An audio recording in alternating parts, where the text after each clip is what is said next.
तुमच्यावर भीक मागायची वेळ आणणार, राणेंनी बाह्या सरसावल्या. उरणमधील घटनेनंतर भाजप आमदार नितेश राणेंनी आपल्या बाह्या सरसावल्याचे पाहायला मिळाले. या घटनेनंतर आरोपींना भीक मागायची वेळ आणणार असल्याचा इशाराही त्यांनी दिला.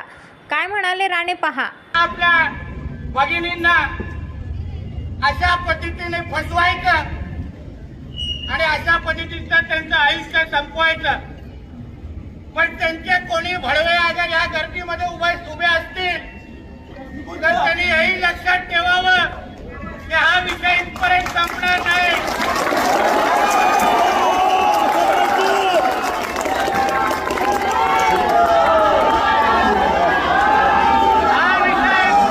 हा विषय इथपर्यंत संपणार नाही. तुमको चुन चुन के मारेंगे.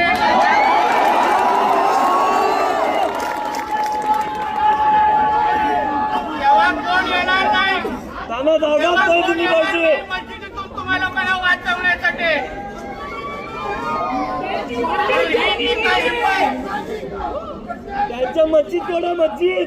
ही जी काय हिंमत जी दाखवली आहे, आमच्या हिंदू समाजाला जे आव्हान देण्याचा जो प्रयत्न केलाय, यापुढे ह्याचा बदला आम्ही निश्चित पद्धतीने घेऊ. हा शब्द ह्या तुम्हाला प्रत्येकाला मी देऊन दाखवाय.